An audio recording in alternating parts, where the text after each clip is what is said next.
everyone. My name is Taylor Rooks, and I am thrilled to be here for what promises to be an enlightening, meaningful, and necessary conversation.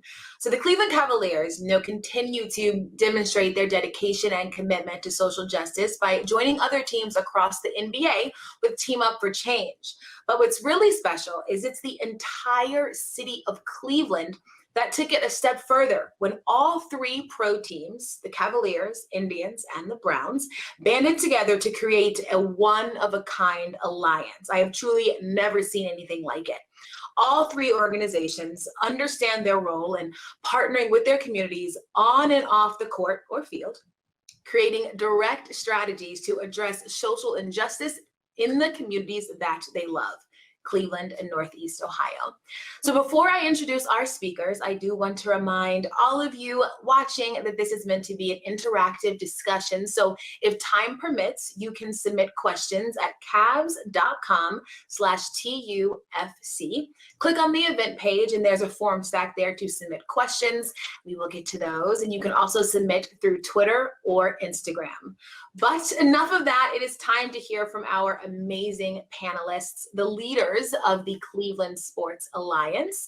There's Andrew Berry, General Manager and Executive Vice President of the Cleveland Browns, Koby Altman, General Manager of the Cleveland Cavaliers, Chris Antonetti, President of the Cleveland Indians, and Emmanuel Acho, former NFL linebacker who actually began his career in Cleveland, now host of Fox Sports 1 Speak for Yourself, and published author with his book releasing next month.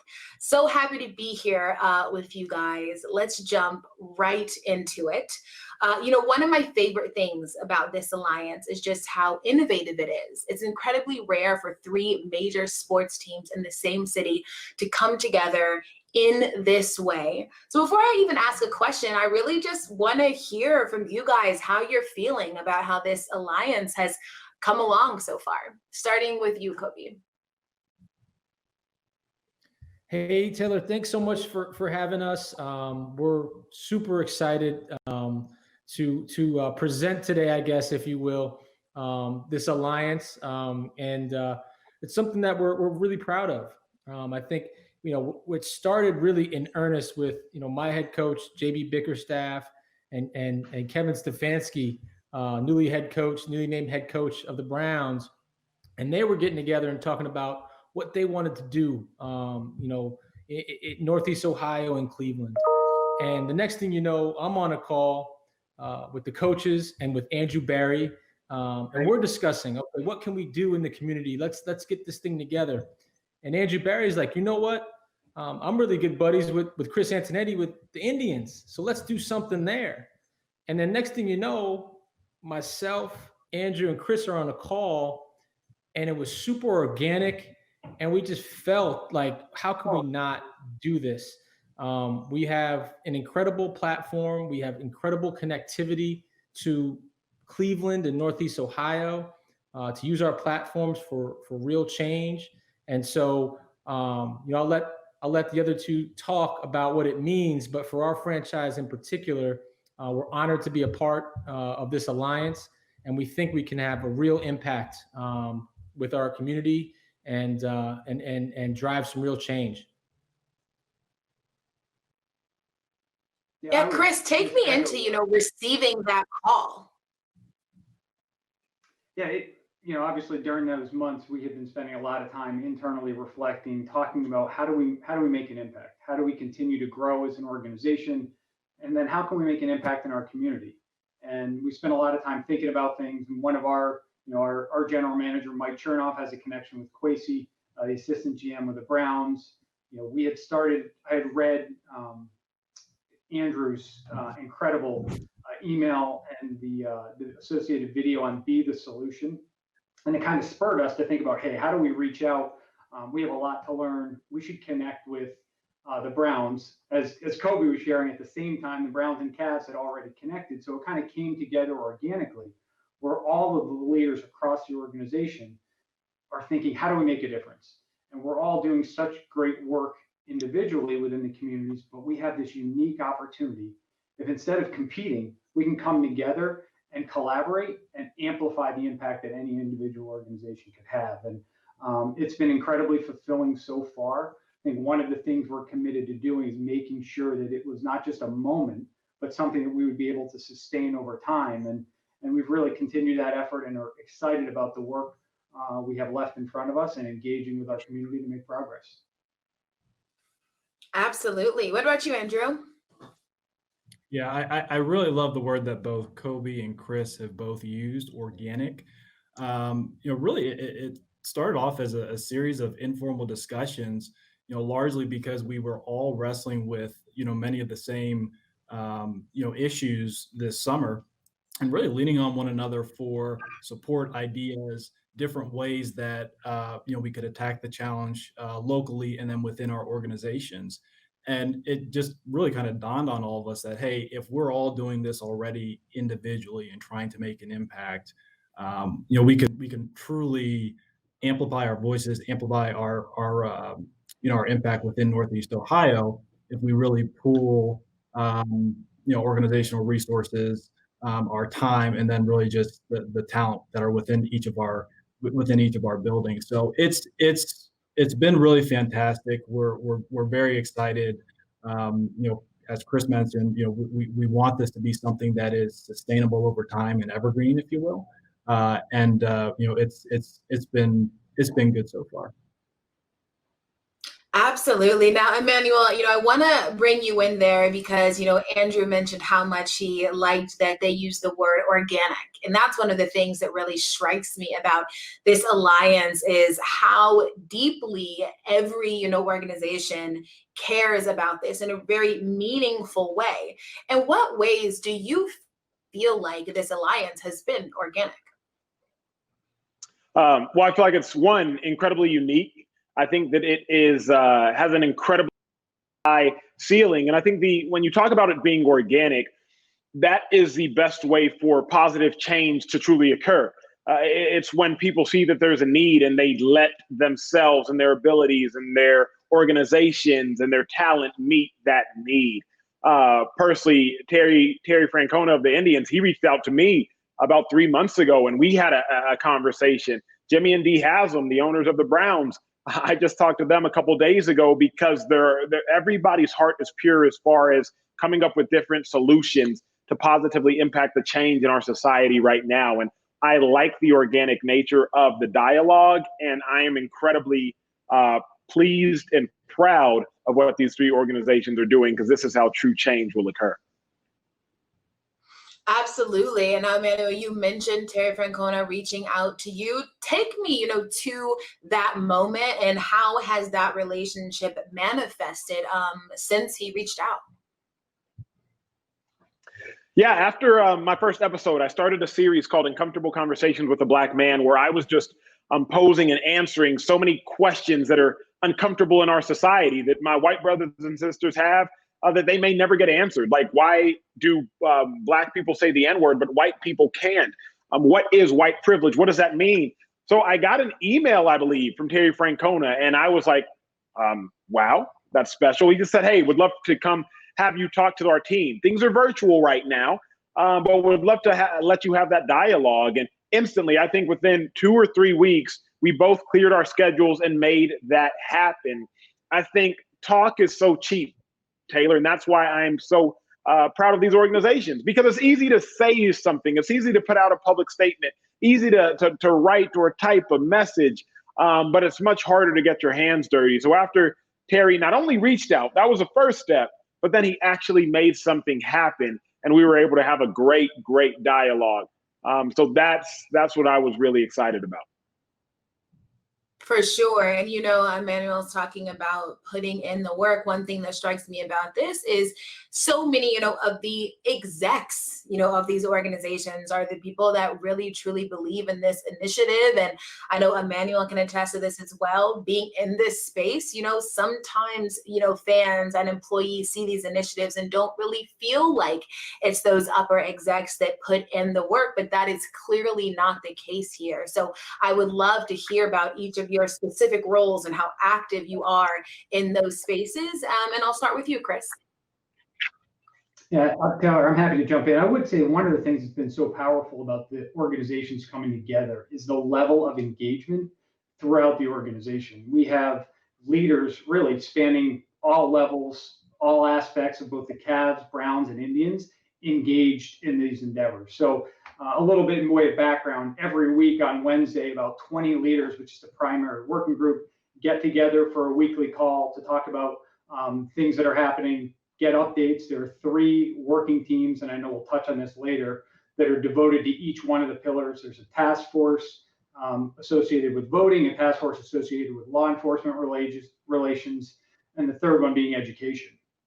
So those task force are represented from, again, people throughout each of the organizations. They kind of come together, partner with the working group.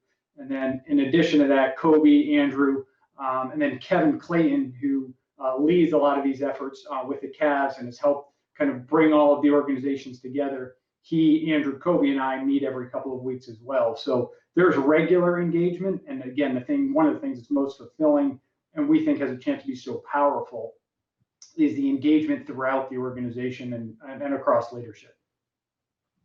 Yeah, absolutely. Andrew, would you like to add, just kind of about how this permeated through the whole organization and also your specific role in this alliance? Yeah, I think one of the biggest things that Chris touched upon is when we talk about throughout the different organizations, specific to the Browns, that's football, business, CR, players, coaches, that it's truly I guess within the DNA of within the organization, and that's been the case for the Cavs and the Indians as well. And it's led to a number of really creative ideas that I think otherwise wouldn't have been brought to the table. And our employees, our task force, have just done a really good job of mobilizing across the 3 different areas of focus: voting, law enforcement, and education. And that's actually been one of the cooler things to see over the past several months. Yeah, absolutely. Koby? Sorry, I was on mute, guys. I apologize. I'll go again.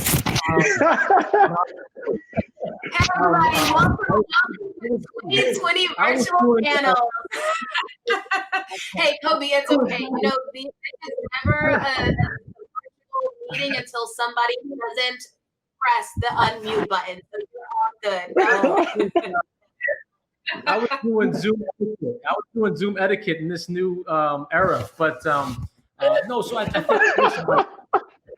the engagement that Chris and Andrew talked about. I also for us as leaders of our organization, we have this responsibility now, and we realize it's not lost upon us that we can request an audience from the highest official in the state. So we got to talk to Governor DeWine about some of his initiatives and how we can back and be aligned with what they're trying to do for social justice. It's not lost upon us that we can request an audience of the Mayor Jackson of Cleveland, Ohio, and Chief Williams, the police chief of Cleveland, and really align with the state and local officials, okay? Really try to get something done from a policy change standpoint. And then the other part that we're not discussing enough is our players are super excited about these initiatives. They really want to be proactive in this space. And so as we set up some of these pillars that they're behind, voting, law enforcement relations, and education, to Chris's point, as we make this a sustainable program, they're going to be involved and in lockstep with what we do. And as we know, our players have a ton of power and a platform that we don't have on this panel, that they can really get across the message. And so I'm really excited about the engagement we have with our players and the excitement level for what we can really achieve. Sorry again for the mute, guys. No worries at all. Thanks, Koby. It's going to be me, the first one that will do that. Sorry, Taylor, go ahead. It's all good. Yeah, I was like, someone's got to do it. So I'm glad we got it out of the way. No worries. But Koby, stay, unmuted, because I read a really great quote from you that said, the social and economic disparity in our community reveals some ugly truths. And Coach Bickerstaff and I are honored to be at the table to address these issues with such a prominent group of our peers. I think it's powerful because obviously you guys mentioned you are working on things like law enforcement, voting, and education. But from that quote, Koby, tell me, what are some of these ugly truths that you were alluding to, and what steps are you all taking to address them? Yeah, and I'm glad you brought up Coach Bickerstaff. JB's been incredible leader through this. He's been the face of our organization in terms of our social justice movement, and really outspoken to some of these inequities. I think for us, some of the ugly truths that we talk about all the time are just the inequities of education and the digital divide. I think we want to make sure that, and that's one of our next big pillars in terms of our initiatives, is how do we serve some of these underserved communities? How do we make sure they have access to internet? How do we make sure that they have enough technology? There's a new term called digital fluency that we learned, and how we make sure that they have the platform to achieve and have access and get to higher education, and have a real chance to have economic growth within their communities and within their families. And that's going to be some real meaningful change for us. But we have to address the issue. We have to be truthful with ourselves of what's wrong in our communities and how we can address that. But I think we have a lot of resources backing us, and this 3-team alliance with our ownership.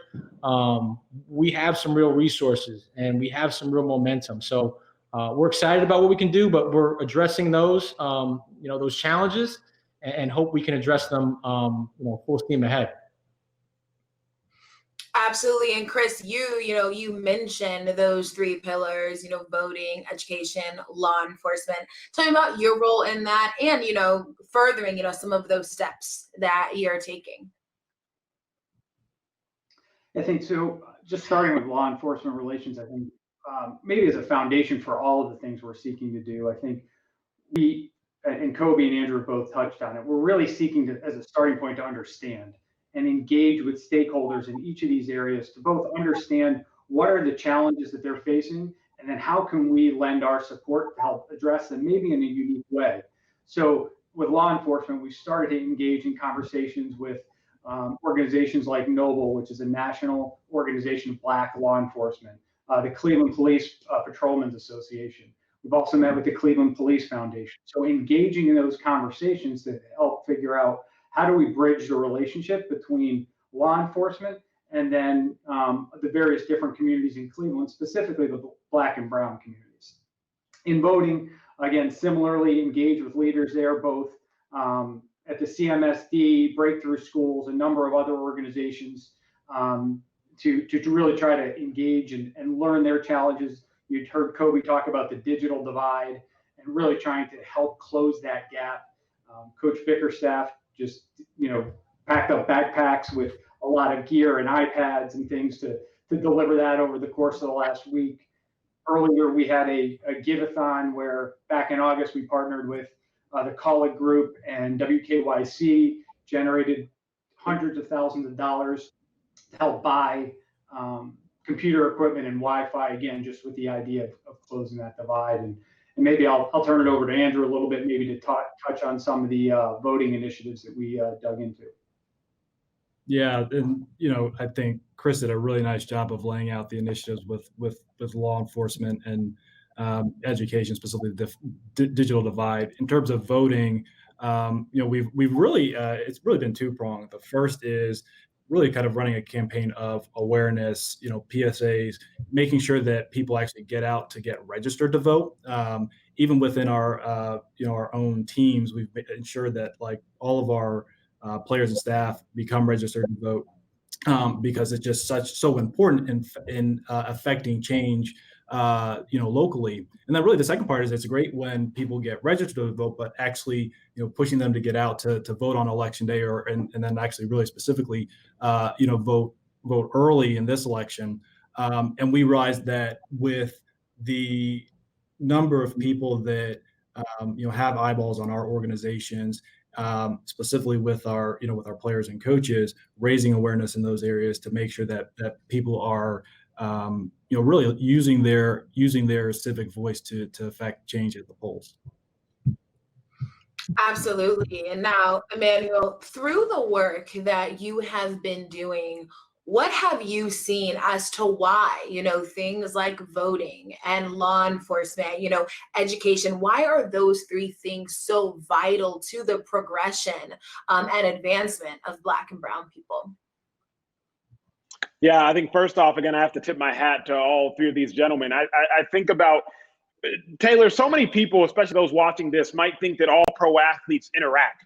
And that's just not the case. I remember my first year in Cleveland, I was drafted to the Browns, and Kyrie and Tristan Thompson, they were in Cleveland the first year before I got there, and they came in to talk to us rookies just to kind of let us know how it goes, to show us the rope. So again, it's just incredibly special to see these three organizations interwoven and interconnected. We don't see that often enough.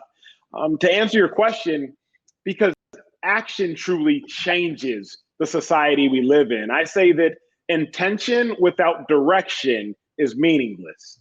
Intention without direction is meaningless. Right now in our society, Taylor, so many of us have great intentions. I've gotten so many text messages. Hey, Emmanuel, I want to help. I'm sure all three of these gentlemen, along with yourself, Taylor, have been bombarded with, what can I do? How should I do it? But the intention is great. But now you need some direction.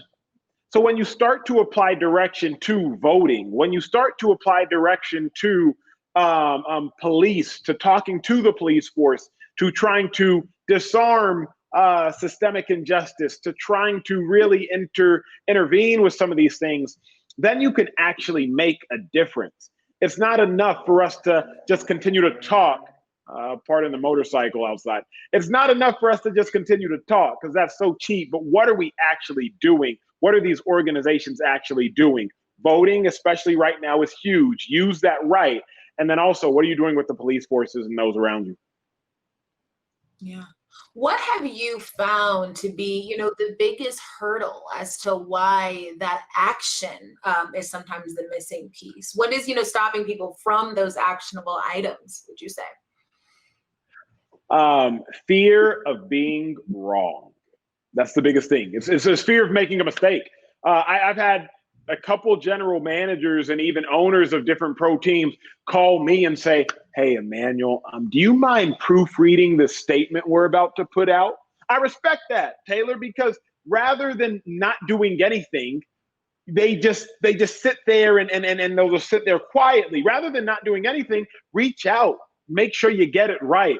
There's such fear of cancel culture and there's such fear of backlash that people just sit on their hands. And that, I think, is why most people don't do anything, and why there hasn't been enough action, is because you don't want to step in it. Y'all remember that game on your computer that you probably used to play in class when you were bored, Minesweeper? I still don't exactly know how to play Minesweeper. I would just kind of click around and try to avoid the mines. I think that that's a little bit of where our life is right now. Our society, it's, okay, I'm not trying to step on a mine and end my game, end my career. So instead, I'm just not going to open it up at all. And while social injustice is far from a game, I think the repercussions of that game of Minesweeper are a lot of the same repercussions that we have in our current society. And that's why people don't act. Absolutely. Yeah, go ahead. I'm sorry, Taylor. I was going to say, just to touch on that, I also think that there's an element for people where there's almost a little bit of a struggle with trying to figure out where to actually begin, because there are so many different ways that you can go to affect change, or whether it's we've kind of narrowed our focus to education, law enforcement, and voting, but kind of in the early iterations of the working teams, there were a number of other ideas and focal points that we discussed. And so I think sometimes when people think about starting getting involved, they can be a little bit overwhelmed with how they should devote their time, their energy, or their resources. and it leads to a little bit of a paralysis of analysis situation where they ultimately don't act. Yep. Let me speak to that real quick. And I know we have a little bit of a delay, so if I can jump in. Taylor, I've recently realized, and gentlemen, I've recently realized that people's inability to do everything often, for the first 3 days, we're going to work on our blitz package, or we're going to work on a certain set of plays. And then the next 3 days, we're going to work on these set of plays. And before you know it, after 4 or 5 weeks of grueling training camp, we're ready to start the season. Now, we're not going to be the same week 1 as we're going to be week 17, but at least we're going to start the season. And I think it's hard for me to tell again because of the delay, but the gentleman who just spoke hit the nail on the head. There's so much intimidation by not being able to do everything that in turn, it limits us from doing anything at all. Yeah. No, Emmanuel, absolutely. I'm sorry. I apologize for the delay, Taylor. Emmanuel, that was actually Andrew who mentioned. I love your training camp analogy, your install analogy, because even in that setting, teams they'll install their entire offense or defense, but ultimately funnel it by the end of training camp to what they do well or where they can ultimately have impact on the field. I don't think it's so dissimilar to how we think about our own involvement or even our organization's involvement at a broader level. Yeah, that's good. Well, I mean, while we are, using these very good sports analogies, I'll continue. I know that all of you on this call, about winning, about winning the game, about success. You all know what it's like to have a goal in mind and reach it. So what are the goals of this alliance? What is a win for this alliance? And I'll start with you, Chris. Well, I think we've touched on a lot of different areas. I mean, there are the 3 pillars where we're focused on in law enforcement relations, voting, and education. And I think what we want to see is we want to make an impact, and we want to make a sustainable impact. So when we look, if you fast forward 2 or 3 years from now and look back and say, wow, this group coming together made an impact in these areas in the Cleveland community.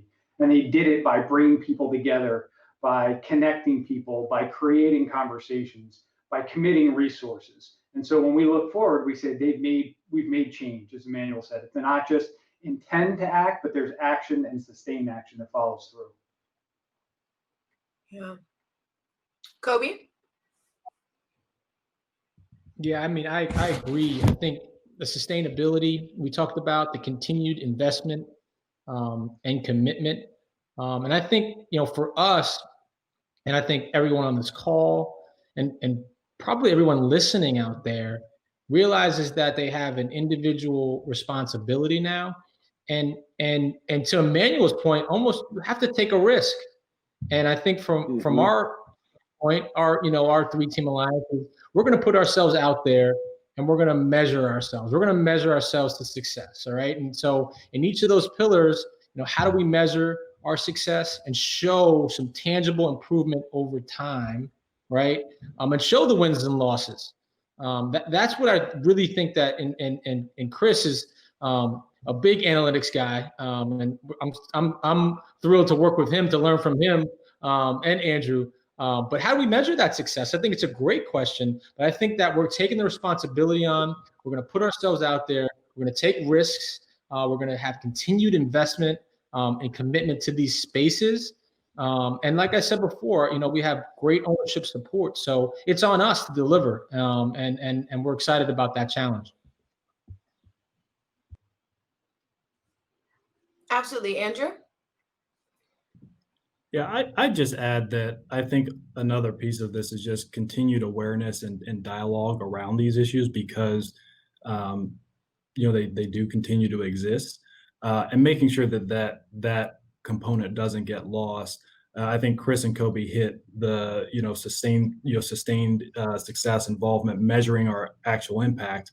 But I would also add that I'd like to success for me would also be seeing that people see areas where they can actively get involved and really partner with our teams and actually engage in those opportunities.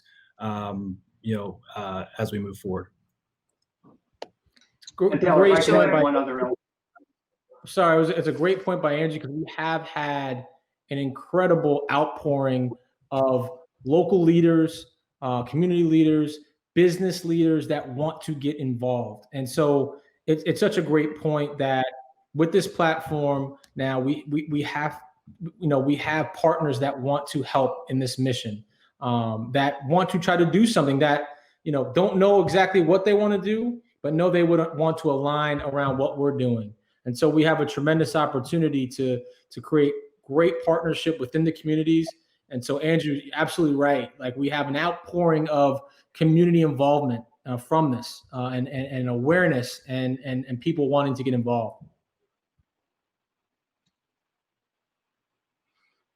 Yeah, and I was actually going to echo that, because one of the things that really sticks out to me is just the way the city of Cleveland has really embraced this alliance. So I know this is a bit of a broad and open-ended question, but what is it that has made, what makes Cleveland so special? I think that the city has really allowed this alliance to thrive. What is it about this city, Chris? I think a little bit is the uniqueness of the alliance. It's rare that professional sports teams spend so much time competing against each other that it's rare for them to unite around a common cause. And I think the fact that the Browns, the Cavs, and the Indians all feel this is such important work, and that we're willing to partner together to help make an impact, has really connected that with our community, and they're feeling like we're here to support them. And I think that's been a big part of the enthusiasm that our communities felt. I think, there's a lot of work to be done, and I think there's some excitement that we're willing to lean in and try to make an impact and make progress on some really important issues. Yeah, and if I can chime in, gentlemen, I would say this. I would say, number one, Koby, I think you referenced it as a risk, and I would also submit that it's more of an educated guess. It's not so much a crazy risk that y'all are taking, but it's a calculated decision. Andrew, when I was in Cleveland with the Browns in 2012, I had a lot of time on my hands, because I was on practice squad. And so I, unfortunately, would venture up to the casino in downtown Cleveland. And although some would call it a risk playing blackjack, I was counting cards. So it was more like an educated guess, I would submit. And I would also submit that what you all are doing is much more of an educated guess than it is a risk, because the outcome of an educated guess much likelier to succeed. And Taylor, if I can chime in on what does success look like, to use a sports analogy, again, I don't think that this will be a finish line that we will cross, but rather a road that we will travel. And I think the fact that you have the Indians, the Cavs, the Browns collectively choosing to travel this road together, that in and of itself is showing and breeding the positivity. So I don't know that there's any sort of tangible marker where we can say, ta-da, we have arrived, but rather continuing to travel this road together. For sure. No, that's an amazing way to put it. And honestly, Emmanuel, that leads me to you, because, I want to talk about the book and all of the amazing content that you've been putting out. I'm so excited for it to be released. We have seen the videos, we've heard the conversations of you trying to teach people about the Black experience, but I'm curious, what have you learned through this work, either about yourself or about the world? What I've learned more than anything is that more people want to be a part of the solution than want to be a part of the problem. And we can tell that just simply by this conversation here. What I've learned is that people want to change, but they have to know that they need to change. I've said this before when I was talking to Oprah. I said, denial, spelled D-E-N-I-A-L. Don't even know I am lying. So many people, they don't even realize, Taylor, that they're lying to themselves, that they're lying to their family, that they're lying to their friends. They don't understand that they're lying about issues that do exist. Once you allow someone to realize that they are in fact lying and that there is an existence that change needs to occur, then they will at least be cognizant of the fact that they need to go about changing it. So that's probably what I've learned the most. The other thing that I've learned is that there is an appetite, but somebody has to prepare the meal. My first episode of Uncomfortable Conversations with a Black Man, I'm sitting in an all-white room. by myself, talking to a camera for 9 minutes and 27 seconds, but somehow it gets 27 million views over the course of 5 days because there was an appetite for dialogue. There was an appetite for change. I just happened to be the chef preparing the meal. And so I've realized that there's an appetite for everything that these men are creating. There's an appetite, Taylor, for this dialogue that you're hosting. It's just who is going to prepare it for them. For sure. That's a great way to put it. Can you kind of tell us a bit more about your book? What can everybody expect from it? I am very excited for my copy coming in the mail. Well, yeah, the book over my left shoulder, Uncomfortable Conversations with a Black Man. After my 3rd episode, I got a call from a no caller ID number. Taylor, I've been called by 3 no caller ID numbers. The first was Matthew McConaughey. The second was Oprah Winfrey, and the third was Roger Goodell. The second call is who partnered with me to write this book, Oprah Winfrey. She said, "Hey, I love what you're doing with these conversations. You should think about turning it into a book." I said, "Well, Oprah asked you to do something. You kind of say yes." So the book coming out November 10th, it's these conversations on steroids, if you will. But unlike these pro sports organizations, steroids are legal. I take these conversations and I elaborate on them and try to really give people a baton to carry with them to pass on from generation to generation. You can pre-order the book, uncomfortableconvos.com. It comes out here in 10 days now. So it's just what we're doing in written form to make sure that these conversations don't stop with the Zoom call, with the Vimeo call, with anything of the likes. For sure. And, you talk about the appetite, and there is clearly an appetite, not just, in this country, but on this call as well. You have gotten a slew of questions from the viewers. So I will start with one for you, Emmanuel, if that's okay. This person asks, can you offer a couple of suggestions on how, the everyday citizen in greater Cleveland can work to eliminate systemic racism? Phenomenal question. It's a very simple solution. Start with yourself. Start within your households. Start with your own ideas and your own ideologies. Again, don't let the fear of not being able to do everything limit you from doing anything at all. If you, the individual, affect your own domain, if you affect your own household, well, that household is a part of a community or resides within a city. And the changing of that household will have an impact on the community or that city. That city is a part of that state.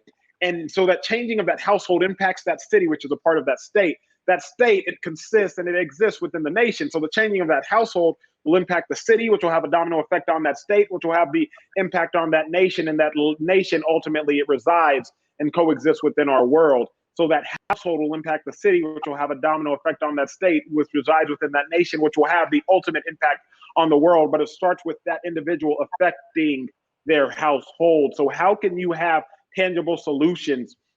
When you see racism being perpetuated on TV, call that out.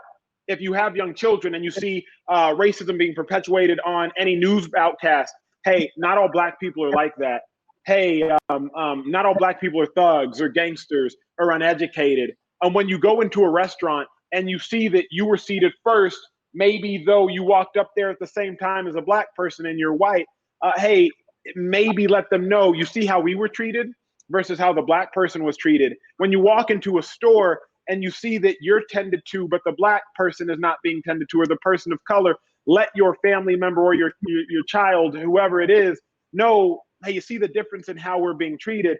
And lastly, don't spew poison into society. Poison or gossip, it can erode. And so if you catch yourself perpetuating stereotypes, just cut yourself off. What good does it do to perpetuate the stereotypes that exist in our society? So very simply, start with your own household, because your household will have a domino effect. Call out the lies that you might be seeing perpetuated or portrayed in media. And lastly, don't be a part of the problem, be a part of the solution. Right. Absolutely. And you're right. Those are things that every single person can do every day to help push this cause forward. I have a question for the other three of you on this call. This person asks, there's a number of huge events coming to this city, NFL Draft, NBA All-Star Game. Have you thought about leveraging those to, help with the momentum of this alliance? And I'll start with you, Koby. Yeah, we're extremely excited to bring the All-Star Game back to Cleveland, Ohio in 2022. Let's hope we can have a full field house of people by then. But we'll see. I think what's unbelievable about these kind of events, and it's not like we haven't done this before, is the All-Star Game is certainly incredible, but there's a week of events that we can really leverage every NBA team, the All-Stars, and really get into the communities here that admire these athletes, these global icons. And so I think we'll expand it even more than what it has been, which has been 3-4 days of events. I think I can imagine us doing a week to 2 weeks of things where we're engaging with the communities. We're seeing how our initiatives are starting to work out. What is the most meaningful change that can happen from a single policy or change from someone like a Roger Goodell, for example? I think that there has to be some sort of mandate for individual organizations to get their hands dirty. The need in Los Angeles is different than the need in Dallas, which is different than the need in Glendale, which is different than the need in New York or Cleveland, for example. But so many different teams are allowed to hide behind the NFL. The NFL has agreed to give money, sure, but what are the different organizations doing? I think that you learn through dialogue, you learn through conversations. Taylor, I submit this: proximity breeds care, whereas distance breeds fear. Roger Goodell himself, he stated that he hadn't talked to the players or gone on ride-alongs, so he didn't really understand the issues. If owners were forced to sit down with their players, mandated to sit down with your Black athletes and have true dialogue, you would have a better understanding of the issue. When I came into the NFL in 2012, we had a rookie symposium. Rookie symposium was a mandate for drafted players. In that rookie symposium, I garnered tons of knowledge, which I still use in my life today. If you can mandate a rookie symposium, which is still affecting Emmanuel Acho's life 8 or 9 years later, I would also propose that having these owners sit down and have true conversations with their players would really be a healthy mandate, which I think would lead to actionable items.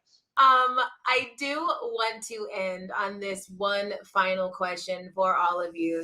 We are living in this time where you see a lot of people that say, players, organizations should shut up and dribble, that it's maybe not your place to be in this quote unquote fight for social justice. But as we have seen on this call, what is happening in Cleveland is important, and it is, vital to the advancement of equality. So I guess I would just ask each of you what your response would be to those people and why this is not a time where anybody can stay silent regardless of what you do for a living. And I'll start with you, Andrew.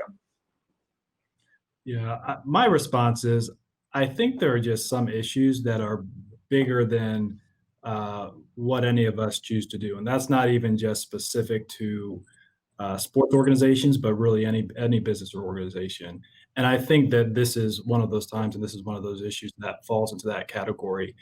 Sports is embedded in the fabric of our society. We just carry such a huge platform and such visibility, and really, quite honestly, so many resources, that for something that matters beyond the court or the white lines or the baseball diamonds, if we can't be leaders in the space or significant contributors, I really do feel like it's a shame on us.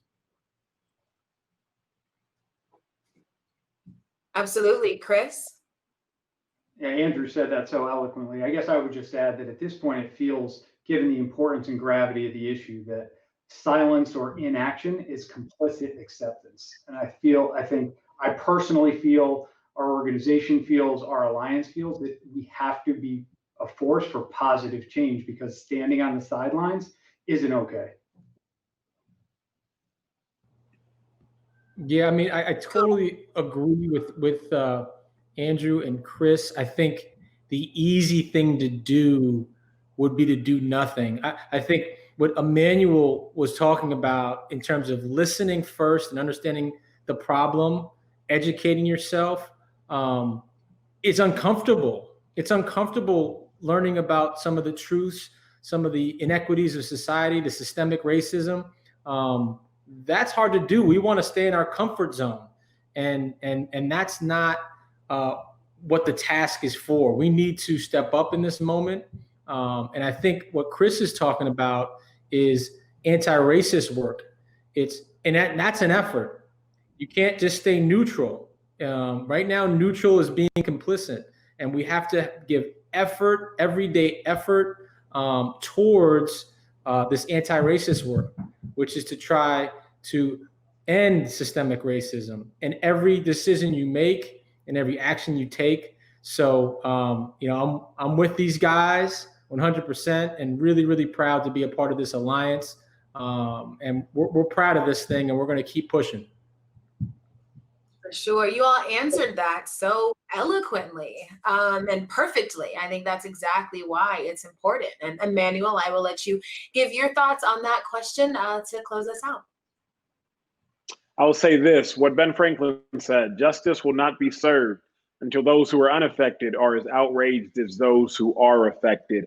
That is my first thing. We won't see justice until those who are unaffected, and more likely than not, the wealthy will be unaffected until they are as outraged as those who are affected. The second point I will submit is this: to whom much is given, much is required. Professional athletes have been given a lot. Each and every one of us on this call have been given a lot. So a lot is required of us. And lastly, my experience is my expertise. So I will end with the anecdotal story. I grew up in a Nigerian household. My parents born and raised in Nigeria. And in Nigeria, I could always play sports. But Taylor, as soon as my grades started to drop, my parents were going to pull me out of those sports because there was always something bigger and always something more important than the game. And I think right now in our society, we have to understand sports are great, but as soon as racial equality continues or starts to drop, we better put a pause on some things because there will always be something bigger or something more important than the game. Very true. What a perfect way to end this, you guys. I know I was participating in this panel, but I feel very motivated and inspired and full and happy to see this work that is happening in Cleveland. Obviously, my wish is that this work would be happening everywhere, but it is amazing that you guys have come together and dedicated to a cause that is incredibly important. So I thank you. I'm sure the city of Cleveland also thanks you. And I appreciate you guys taking the time tonight. This was really, really great. So thank you. Thank y'all. Taylor, Emmanuel, thank you for joining us. Thanks, Emmanuel and Taylor. That was awesome. No, absolutely. Of course. And to Until all next the time, my friends. Yes, and to all the viewers who are watching, I know you guys heard Emmanuel say that one of the first steps is just, engaging and asking those questions, and that's really what this call was. So I hope you all, feel happy and proud that you were able to be a part of this as well. And yes, have an amazing night and be good to each other. Thanks so much for your time.